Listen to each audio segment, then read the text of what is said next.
I think my biggest disappointment from the game was that Leonard had the chance, Samsted had the chance, Taylor Gardner-Hickman had the chance. All these players had the chance to give Chris Davies a headache.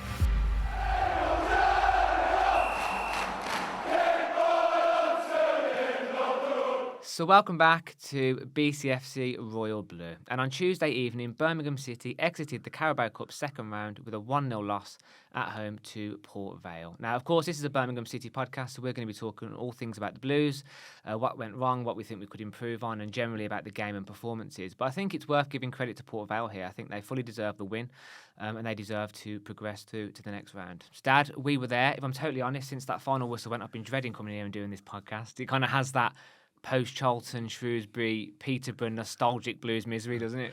There's a reality to it, though, Matt, isn't there? You know, we were there last night. You know, you said, you know, we might talk about what we can improve. The answer is everything. But the reality is this. You know, I saw the reaction on social media, and it's what it is. You know, it's disappointed Blues fans, frustrated because it was a surprise to all of us, that performance. But what I would say is that you know, we. In this podcast, and we've seen it on social media since we started doing these summer signings, the biggest term I can remember seeing is squad depth. The term squad depth has been all over social media. And I was under the impression that, you know, we didn't have a first and second team anymore, or reserve team or whatever. It was just a squad. But that performance has shown me that if we have 2 or 3 injuries or long-term injuries, we've got a problem. Yeah. Because clearly those players that were in that team there are not going to be able to, or capable of, on that performance, of you know, giving us or filling the gaps we need to be really, really competitive. It's a really, really real worry for me. And I'm being honest as well. We did say when we set up this podcast that we would always be honest and try and be as authentic and truthful as possible. And we could sit here and say, you know, oh yeah, you know, we've made 10 changes, 3 of them were debutants, which is true, and that was a fact.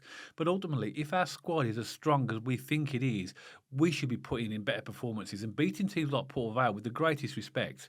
And that performance to me was completely unacceptable, I would say. It's completely unacceptable. And I asked the question then, and I'm sure people will see this on the thumbnail for this podcast. Squad, what squad? Well, I think, you know, everyone can be forgiven for a bad game from time to time. Chris Davies can be forgiven from time to time for rotating the squad. But I think last night was just completely... Well, I say it's last night, sorry. At the time of recording, it was last night. But the game just showed that it was completely wrong in every way, shape and form. The selections were wrong. It just didn't quite click, and I think the spine of the team is key for me, Dad. I think, you know, if something happens to Clara, Iwata, Allsop, because again, I think Beadle made some decent saves, but he has to be better at commanding his box. You know, every time they had a corner or a set piece, they looked like scoring. That isn't totally on Beadle, by the way. I'm just making a point that Allsop is very vocal and commanding and these sorts of things. So when you think about the spine, Allsop, Clara, Iwata, even going up to Stansfield, the spine is so key. And if we take a couple of knocks, imagine if Clara and Iwata get injured. Yeah. That worries me for sure. But on the flip side to it, Dad, you know, we have Leicester in the league on Friday. Again, I'm just bringing it back down to earth for a minute. You know, there was 10 changes. I get it. I'm upset as every other Blues fan. I paid my money. I turned up. I didn't want to watch that. It was terrible. But ultimately, you know, that isn't going to define our season. No, it won't define our season. I know there's a lot of people watching this and we're saying, well, what are you worried about? You know, it was a changed team. You know, we were playing effectively. Some people will call it our reserve team. I don't like using that term, but that's what people will say. You know, and it won't be the same team that plays Leicester. But where we are and the way we're progressing as a club now, I would expect better than that from any player that puts on a blue shirt should give a better performance. The only real sort of positives I thought that Kumas was a shining light, really. I think that's what Chris Davies might have referred to as a shining light. I agree. But the rest of the players, I mean, there's some players in that team there that had their opportunity to really stamp their authority and to say, give Chris Davies a bit of a nudge. But I wonder if some of those performances, you know, to me, were players that felt that they were already halfway out the door. because that ain't good enough, you know. And I'm not catastrophizing this whatsoever. I'm just talking about the reality, you know. We can talk all day about football, but you know, we could you know, talk about all the fluffy good bits, and we give compliments where compliments are due. You know that on this podcast, we're very complimentary when people do well, but we've also got to be fair and give a balanced argument. And I was really frustrated. I mean, watching that game last night, I sat there really frustrated that we there was nothing, was there, Matt? You know, when we went 1-0 down, there was no like urgency. The tempo was low. You know, there was no sort of chance. We had one shot on target in the whole game. One shot against Port Vale. No, one shot. I stand by that. If we were playing Port Vale for 3 days straight, we still wouldn't have scored. Oh, we'd exactly. Be there, we'd be there 4 days later, Yeah. still not scoring. It was one of those games where we just didn't have intensity. We didn't shift the ball quick enough. There was not enough movement off the ball. And you could tell for the first time in a while, Dad, we sit in the Tilton. Obviously, we had to sit in slightly different seats for this game, but the crowd was genuinely, about 65, 70 minutes, it started to turn, didn't it? And we weren't turning on the team and turning on the players, but we were vocalising our frustration at passes going astray, no movement, no dynamism, no willingness to get the ball forward. Urgency as well. Urgency. And you know, and you know, we talk about pounding the rock and this style of football that Chris Davies plays in terms of winding teams down. That didn't work last night at all. They just kept coming at us, didn't they? And we didn't have a plan B for that. You know, sometimes you have to adapt the strategy, and this does not mean I'm going to the hoof and hope, get it in the box at all costs, playing football. I'm not saying that, but you have to have more tools in your arsenal when you're playing against a low block or teams that are trying to frustrate you. And by the way, Port Vale played a very good game. Let's just get the compliment out there. I know I said it in my introduction as well. They deserve to win. They should have been 2 or 3 up at half time, to be honest, with their set pieces. Let's just call it what it is. But when we haven't got another strategy to go at them, again, not catastrophizing. Yeah, absolutely. And the thing is, you know, you had like 3 debutants, so 3 players that have not played for the first team before. That's the Deutsch, Fujimoto and Kumas, who were all making their debuts, right? That's fine, okay. But then you had players that came in that haven't played any. I mean, Samsted just came completely out of nowhere, so he's obviously had no competitive football. Taylor Garden-Hickman hasn't played. So Leonard, really played. Leonard, you know, and so you've got these players. So we got like 7 or 8 players that have literally just been plonked in. You know, with hindsight now, I'm sure Chris Davies will look at this and actually see probably there was too many changes. Made a mistake, I think. I think so. I think there was too many changes. We said last season, Dad, in League One, you know, when we came away from Shrewsbury and we came away from Charlton, we said, you know, Chris Davies, it's his first managerial job. You were even quoted on the documentary as saying Chris Davies is going to get it as he goes because he's learning on this journey with us.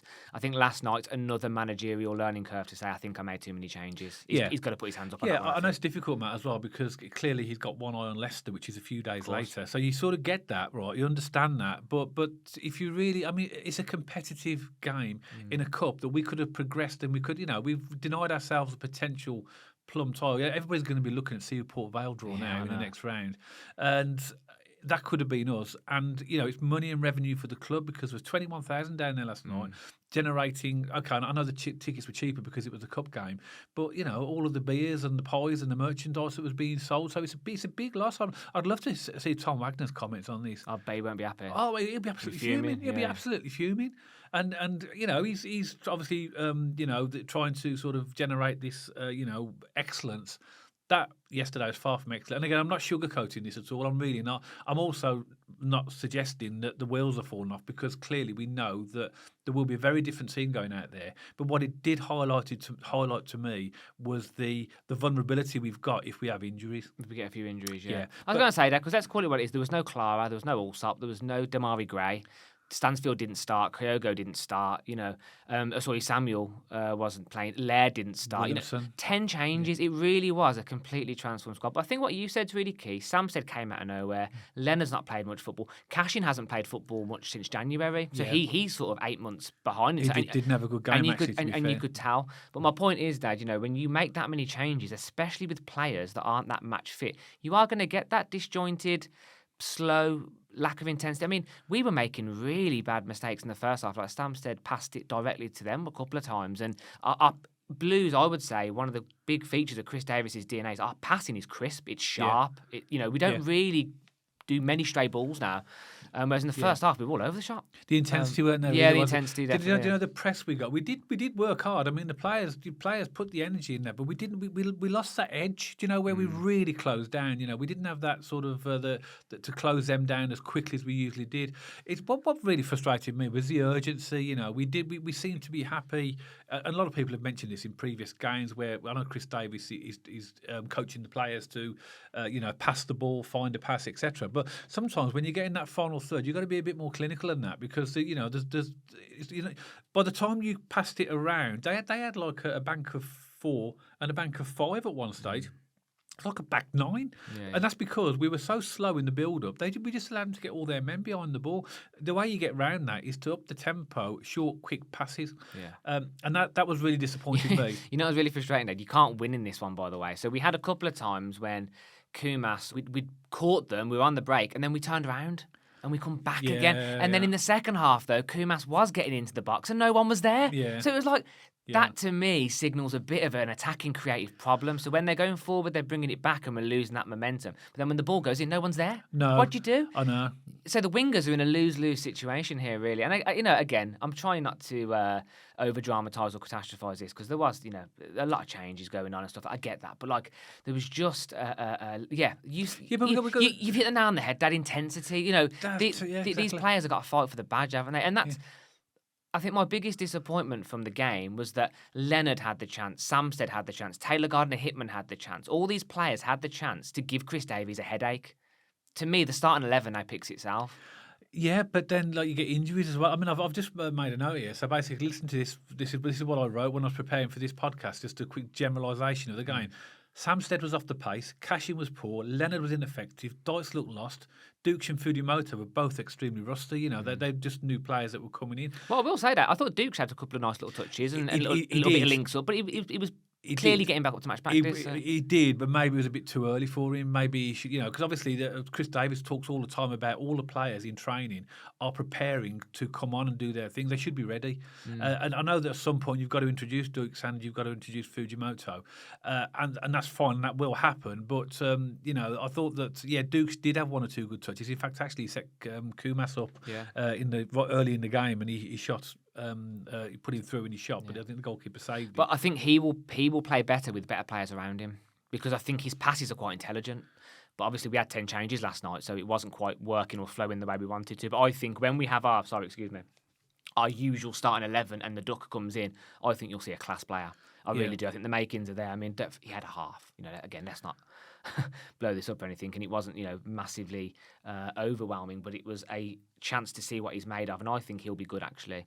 But yeah, as you say, Dan, overall, I mean, the first half, if we're going to go through some sort of chronological here, I mean, there's no point in going through minute by minute, but every time they had a set piece, they looked dangerous, didn't they? Every time the ball came in the box, they looked like they were going to score. We were okay for the first 25 minutes, half an hour. We were okay without being effective, So we were doing our usual passing, possession, keeping the ball, but without any cutting edge or chances, really. So basically, in the first half an hour, they didn't really hurt us. It's after that when we started to slow our tempo down.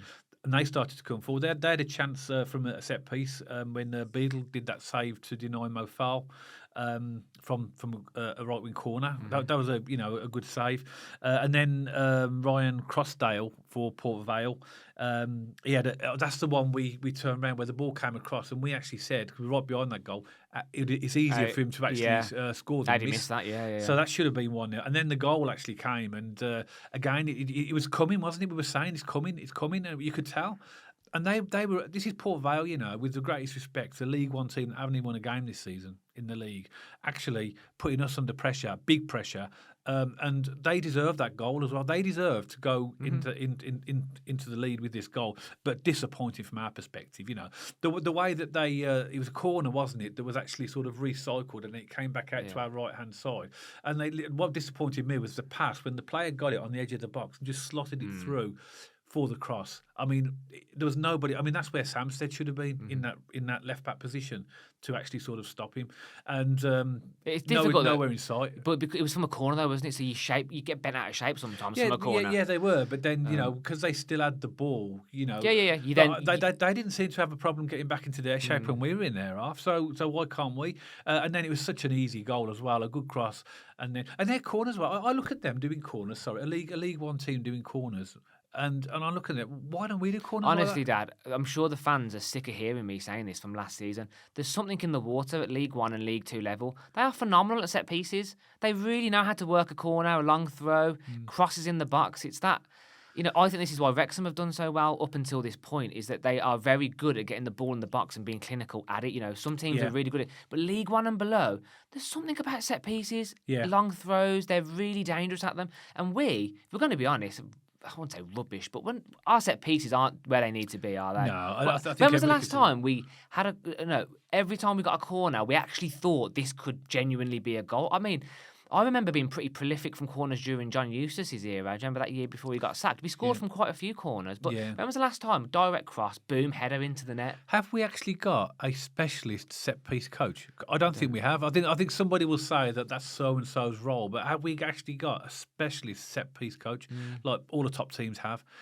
We need to coach our players to do different things. And, it's frustrating because corners are a bit of like, sometimes they don't even get past the first man. Sometimes they're too far because we do seem to play a lot of deep ones. And when Clara's there, he'll nod it back. I mean, that's a tactic. But maybe we need to look at getting someone in specifically as a set piece coach to try and do that. Attacking and defending, Dad. Yeah. I think we look vulnerable when we defend them. I think we did last season in League One as well. And I think we're very poor at converting. I mean, we did actually score from a few set pieces last season. So Blues fans might go, no, we scored a fine. But when you compare it to the amount of corners we get, it's actually poor, like a percentage of conversion rate or whatever you want to call the statistic. And fair play to them. Every time the ball went in the box from them, it caused us a few problems, didn't it? It did.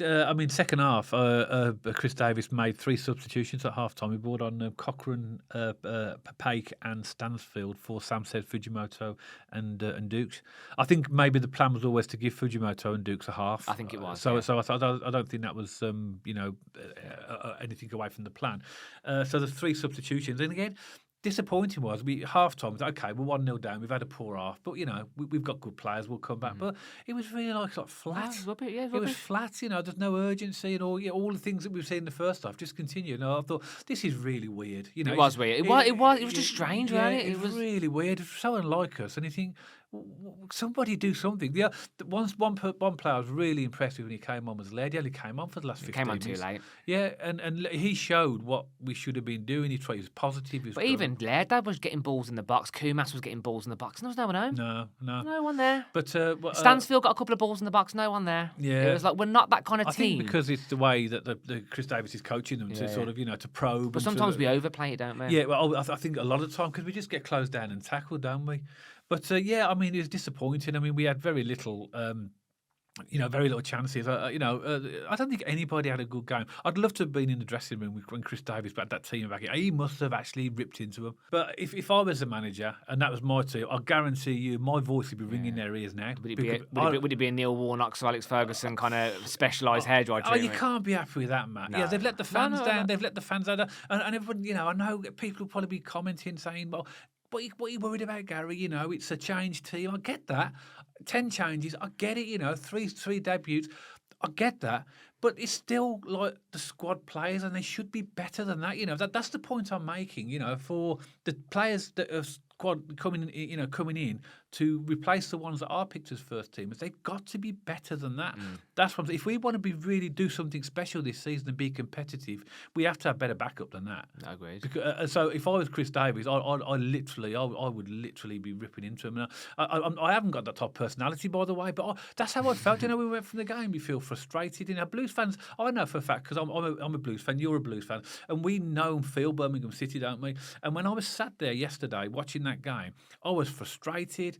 I went away really thinking, what on earth? How has that happened to my club? With all of these signings that we've made and all the money we've spent and all that type of thing. How can the players put in a performance like that? So that's what I'm thinking as a Blues fan. And I know for a fact that on the game against Leicester will be a completely different starting lineup, and we've got these players that some of these will be on the bench. Yeah. Some of them won't be there. I'm pretty sure. We sit here and we compliment good performances, and we've had loads of those and loads of wins. But come on, let's be balanced about that. That weren't good enough. Whichever way you wrap that up, and we can make. And I don't want to call it excuses, saying it's our reserve team or we've had all these changes. I don't get that. If we're as strong as we say we are, we spent all this money to get a good squad. That is not a strong squad. And I think that's where Chris Davies will be not very happy as well. In 2 games, Port Vale and Oxford, we've had 1 shot in target over the 2 games. Against Blackburn, we have 4 shots on target. Sheffield United 5, Ipswich 3.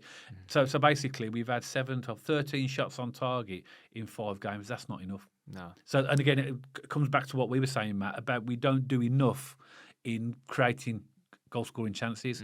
It's all right playing pretty football, but if it's not going to result in goal-scoring chances, then it's sort of you are going to get found out like we found out yesterday. Yeah. It's if you don't put or create chances and put them away, you are going to get teams that are going to nick goals. Yeah. But they didn't even nick it; they deserve to win. No, of course they did. They didn't nick it. I haven't seen a single Blues fan on social media saying that we were robbed or we didn't deserve to lose that game.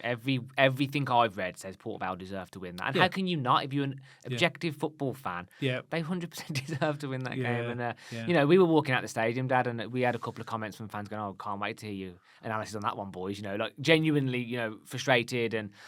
I wanted to do this recording first thing this morning. Yeah, because this has been on my mind all day. I'm personally glad that we don't do the react in the moment, or because I feel like it'd be a lot more, what would be the word?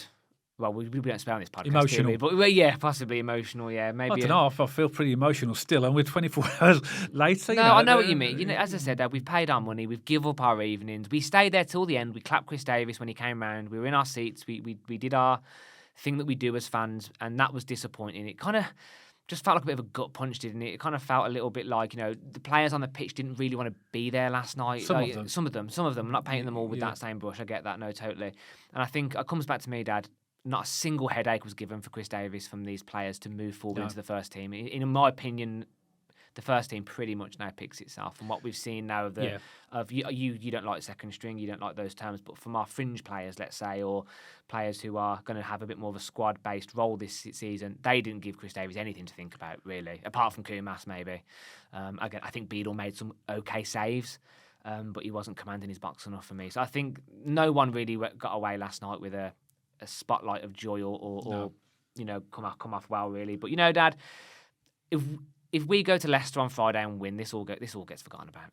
Yeah, and that is true, isn't it? And I think that's what we need now. We need a reaction, a bounce back, and the players that will come into that team now will know that the club they won't be culpable, most of them, because they didn't actually start, or even some of them weren't even in the building, was they? They wasn't even there. No. But they owe the fans a performance after that, and that's not. I don't think that's being dramatic. I think that like you say, we love our club, we support them home and away, and we pay our money. We deserve better than that, and I think that the players, bring back 3 points from Leicester.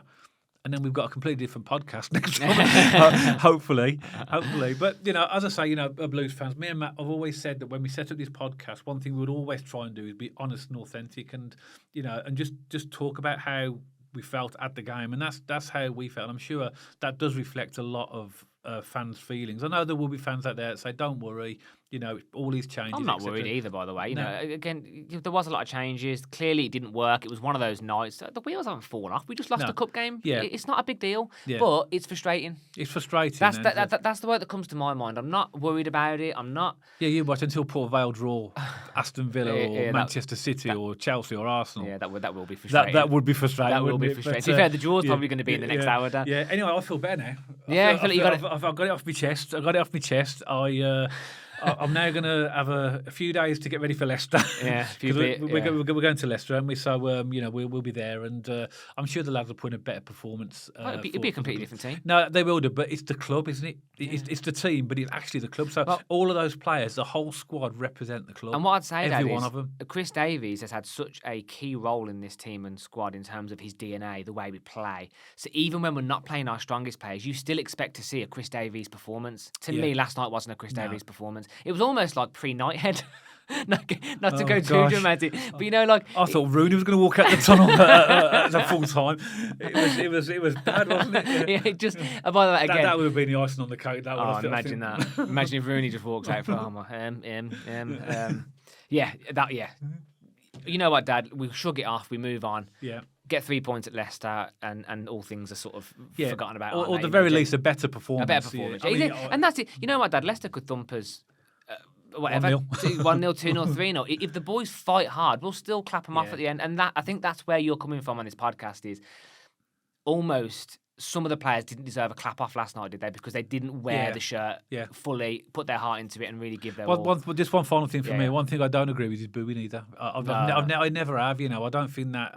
It's okay us expressing what we thought in a podcast and saying how we felt about the team. But when the players are in the on the pitch, booing benefits nobody. So I think there weren't massive boos, but there's a few murmurs at half time. Yeah, I heard a few pockets of boos. Yeah, yes, I'm saying there's a few murmurs, and there's a few at full time as well. But I suppose it's just some people's way of expressing their disappointment.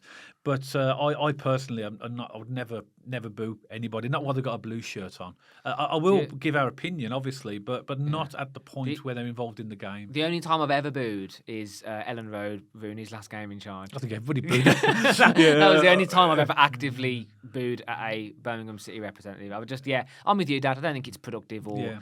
I think you can voice your frustration in other ways, can't you? I mean, there's some over-the-top reactions. We stand by the fact that everyone's entitled to their opinion, but I read one earlier. It was Chris Davies out or something. I was just thinking, I need to sign off. So I need to sign off social media for the day. This is getting crazy. Any final thoughts, Dad? We'll close the video off. No, I could say for me, Matt, I think that we need to move on from this now. I think it's a bit of not a wake-up call, but I think it's a bit of a reality check. It's a bit of cold water in the face, isn't it? Yeah, it is. We've had this fantastic record-breaking season last year. We started the Championship season off very, very well.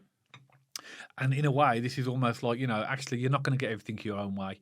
And everybody needs to be on their game. There is one final point for me as well. I noticed that Stano was hobbling at the end of the game. Now, Chris Davies didn't mention it in the post-match his post-match interview, and I wonder if he's basically said to the interviewer, "Don't mention Stano." I don't know. I'm reading between the lines. Well, there. Why would you want to give your cards to Leicester? Yeah, but he was hobbling. I hope he's okay. I hope it's just a knock and he's got a bit of. And that would be the salt in the wound to lose Stansfield off the back of that night. I mean, even if it's for the Leicester game, because we have an international break coming up, so they might make a decision to push him through, and if he's okay. Yeah. But they might make the decision to rest him. Bandage him up. Yeah. Stick one of them big boots on him. Yeah. Give him some ibuprofen. So that was a real sort of wounder when we saw him hobbling as well. But I hope he's okay, and but we don't know. We'll have to see. But no, that's it for me, Matt. I'm just now that we've had this podcast, I'm getting ready for Leicester now.